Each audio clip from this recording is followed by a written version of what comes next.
आप देख रहे हैं खबरनामा टीवी। घोड़े और इंसान की दोस्ती की दास्तान तवील तरीन है। घुड़सवारी बादशाहों, सिपाह सालारों और बहादुर जवानों का पसंदीदा खेल है। घोड़े की पीठ और नेजाबाजी का मैदान हो तो देखने वालों की सांसें रुक जाती हैं। छप्पर टेंट पैकिंग क्लब की जानिब से वन डे जश्न नेजाबाजी का एहतमाम किया गया।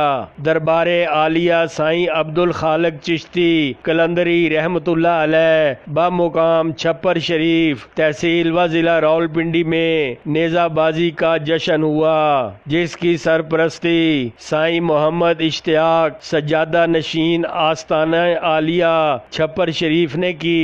इवेंट की निगरानी राजा अब्दुल कदूस ऑफ छप्पर, राजा उमर फारूक ऑफ छप्पर ने की। इवेंट का एहतमाम जनरल काउंसलर राजा मोहम्मद इस्माइल, राजा अब्दुल लतीफ, राजा मोहम्मद एजाज ने किया।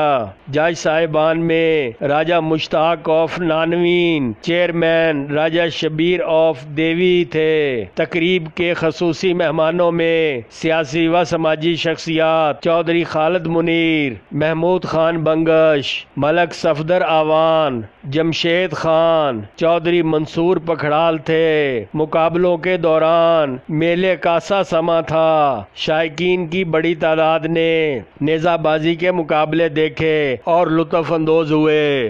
देखते रहिए खबरनामा टीवी, पढ़ते रहिए खबरनामा मैगजीन। अकासी राजा साजिद, हमारा चैनल सब्सक्राइब कीजिए। शुक्रिया।